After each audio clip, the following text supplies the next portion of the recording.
함께 보실 하나님 말씀은 열왕기하 4장 8절에서 17절까지 말씀 보겠습니다. 열왕기하 4장 8절에서 17절까지 말씀.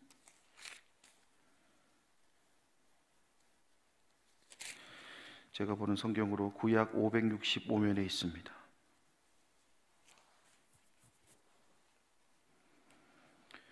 우리 한 절씩 교독하시고 한 절씩 교독하도록 하겠습니다. 하루는 엘리사가 수넴에 이르렀더니 거기에 한 귀한 여인이 그를 간곤하여 음식을 먹게 하였으므로 엘리사가 그곳을 지날 때마다 음식을 먹으러 그리로 들어갔더라.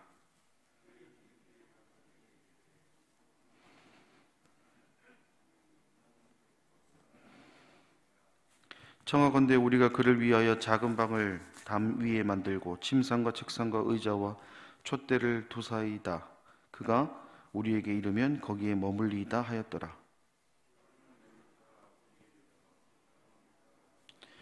자기 사원 게하시에게 이르되 이 수넴 여인을 불러오라 하니 곧 여인을 부르매 여인이 그 앞에 선지라.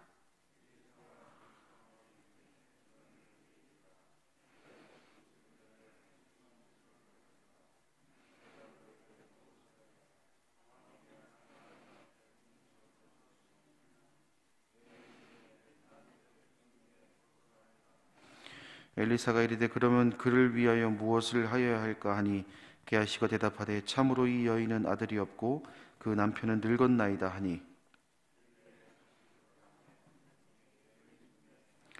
엘리사가 이르되 한 해가 지나 이때쯤에 내가 아들을 낳으리라 하니 여인이 이르되 아니로소이다. 내 주 하나님의 사람이여 당신의 계집종을 속이지 마옵소서 하니라.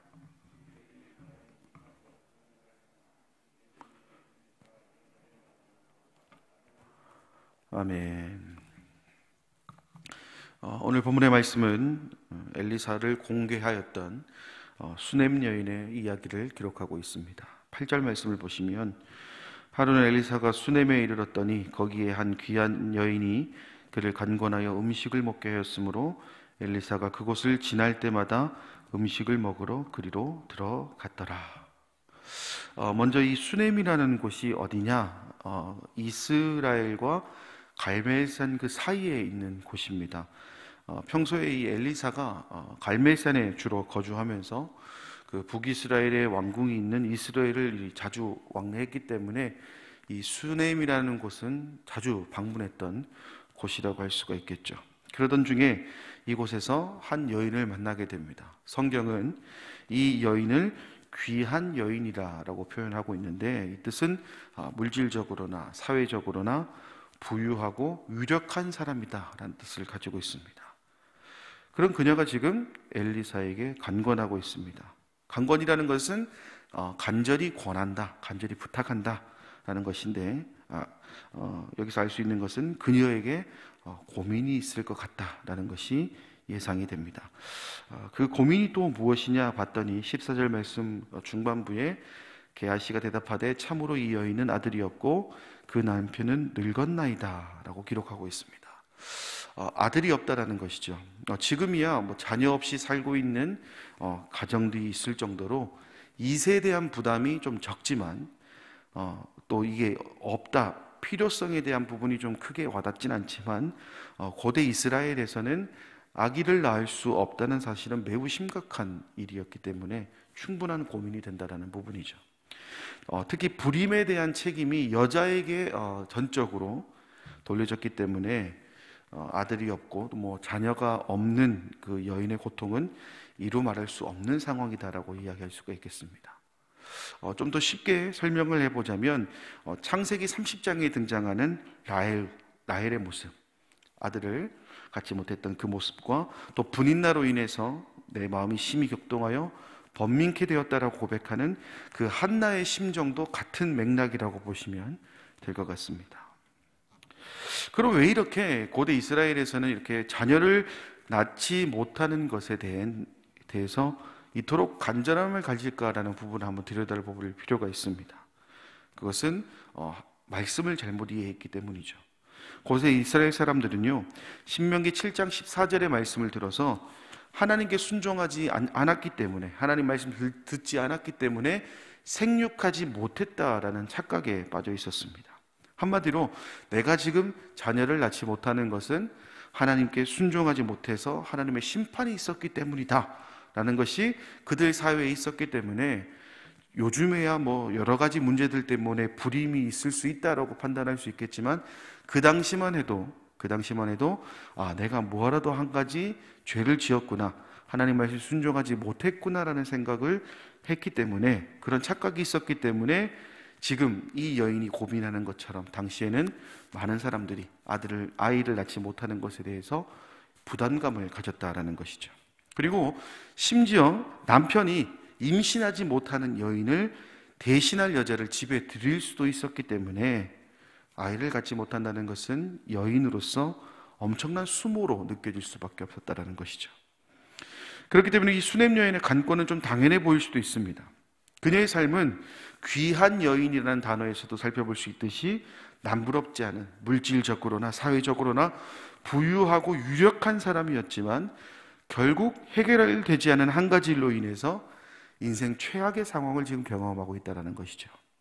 그러던 중에 하나님의 사람 엘리사를 만났습니다. 그리고 정성을 다해서 엘리사를 섬겼죠.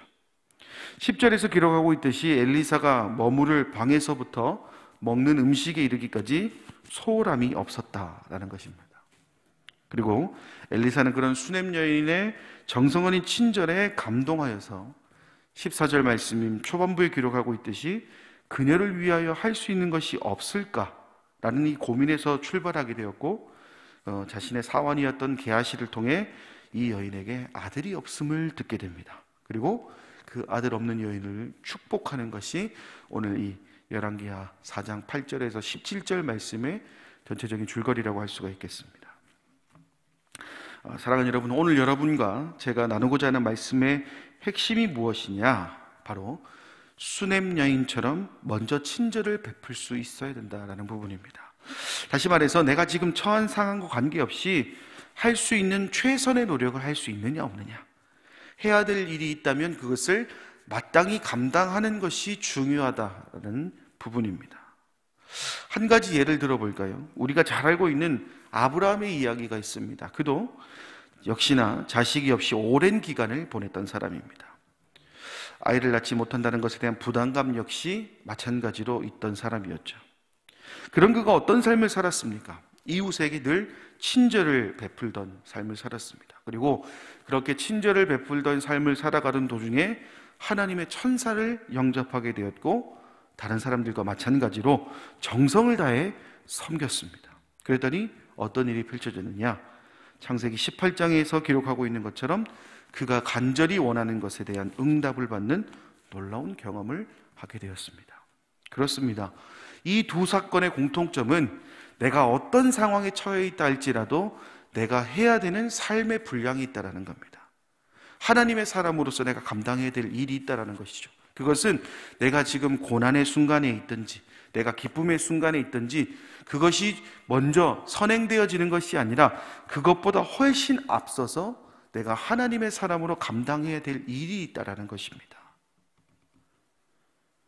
그리고 이러한 삶의 분량들이 때로는 나의 삶을 조금도 생각하지 못하게 하는 경우도 있을 것이고, 나의 삶에 대해서는 조금도 관심이 없어 보일 만큼 감당하기에 좀 부담스러운 것들이 사실입니다. 생각해 보십시오. 내가 너무나 고난 중에 있는데 지금 내가 해야 될 일이 사랑으로 누군가를 섬겨야 된다는 부분이라든지, 아니면 내가 굉장한 고통 속에 있는데 이 고통보다 더한 고통에 있는 사람을 사랑으로 보듬어야 된다면 그건 쉽지 않다는 겁니다. 하지만 우리가 기억해야 될 것은 그럼에도 불구하고 우리가 감당해야 될 일이 있다는 겁니다. 다시 말해서 나의 삶의 주인이 하나님이시라면, 그 하나님께서 나의 삶을 주관하신다는 것을 믿는다면 그 하나님을 위해서 내가 해야 될 일들은 마땅히 감당해야 된다는 것이죠. 비록 내가 지금 고난의 순간에 있다 할지라도 그 고난에 매몰되지 말아야 될 이유가 바로 하나님이 우리와 함께 계시기 때문이라는 겁니다. 그 누구에게도 말할 수 없는 삶의 문제가 우리를 짓누른다 할지라도 우리가 그 문제에 매몰되지 말아야 될 이유가 바로 하나님이 우리의 주인 되시며 아버지가 되어주시기 때문이라는 겁니다. 물론 피부에 와닿지 않은 것이 사실입니다. 오죽했으면 오늘 말씀에 등장하는 강권하며 대접했던 그 여인이 엘리사를 통해서 당신이 아들을 낳을 것이다, 네가 아들을 안을 것이다 라는 그 축복의 메시지를 들었을 때도 뭐라고 고백을 하느냐? 계집종을 속이지 말라고 얘기했으니까요. 그러나 결과적으로 이 여인은 자신의 바램과 강권했던 것을 얻었습니다. 어떻게요? 내가 지금 고난 가운데 있었지만 감당해야 될 삶의 분량을 성실히 감당했기 때문이라는 점입니다. 믿지 못해 불안해하고 의심하는 것은 문제가 되지 않습니다. 하나님께서는 자신의 어려움 앞에서도 순종했던 그 마음을 기쁘게 보신다는 겁니다. 그 결과 간권했던 그 기도의 제목에 응답을 받는 놀라운 축복을 경험하게 되었던 것이죠. 사랑하는 여러분, 지금 우리의 상황을 그 누구도 위로해 주지 못합니다. 그러나 오직 한 분이 그 상황을 위로해 주고 그 상황을 보듬어 주십니다. 바로 오늘 저와 여러분이 간절한 마음으로 그 하나의 기도 제목을 들고 하나님이 들어주실 것이라는 그 마음을 가져오게 했던 그분, 바로 하나님이신 줄 믿습니다. 그리고 그 하나님께서 지금 저와 여러분에게 말씀하십니다. 그럼에도 불구하고 하나님의 영광을 위해 살아가라. 네가 지금 해야 될 일이 있다. 너의 모든 삶의 그 아픔들, 삶의 그 매몰되어 있는 부분은 내가 다 책임질 테니 오늘 너는 네가 나를 위하여 해야 될 일들을 감당하라. 주님은 말씀하고 계십니다. 이제 다시 우리는 세상으로 나아갑니다. 내 모습을 돌아보는 것만으로도 바쁘고 어려운 현실을 살아가고 있지만 지금 하나님께서 나를 통해 하실 일이 무엇일지, 어떻게 사용하실지를 먼저 들여다보고 행동으로 옮길 수 있다면 오늘 수넴 여인이 올려드렸던 간건의 그 기도 제목에 응답하신 하나님께서 말씀에 순종하며 나아가는 저와 여러분의 그 간건의 기도 제목, 오늘 이 새벽을 깨우면서까지 올려드려야만 했던 그 기도의 제목 역시 주님의 때에 주님의 방법으로 응답해 주실 줄 믿습니다. 나를 위해, 내 삶을 위해 더욱더 순종하며 말씀으로 나아가는 오늘 복된 하루가 되기를 간절히 소망합니다. 기도하겠습니다. 자비로우신 아버지 하나님, 은혜와 사랑을 감사드립니다. 오늘 말씀에서 참 당연하면서도 너무나 힘든 삶을 살아갈 것 같다라는 예상이 되는 게 사실입니다. 수뎀 여인을 보면 참 세상적으로 많은 것을 가졌음에도 불구하고 그 한 가지의 기도 제목을 이루지 못해 간권하며 나아갔던 그 마음이 어찌 우리의 마음과 다르겠습니까? 그러나 오늘 우리는 말씀을 통해 보았습니다. 내가 해야 될 삶의 분량이 있다는 것, 내가 기도 제목에 너무 매몰되어서 내가 이루지 못한 그 고난의 시간과 기도 제목이 너무나 매몰되어서 혹여나 내가 감당해야 될 하나님의 일을 소홀히 했다라면 오늘부터라도 우리의 삶의 방향을, 우리 삶의 표대를 다시금 하나님께로 돌릴 수 있도록 인도하여 주시옵소서. 수뎀 여인의 간절함이나 오늘 새벽을 깨운 우리 가자 공동체의 간절함이나 다른 게 없는 줄 믿습니다. 그렇기 때문에 더욱 우리의 기도는 내 삶에 감당해야 될 그 믿음의 분량을 지키는 데에 먼저 초점을 맞춰야 되는 줄 믿습니다.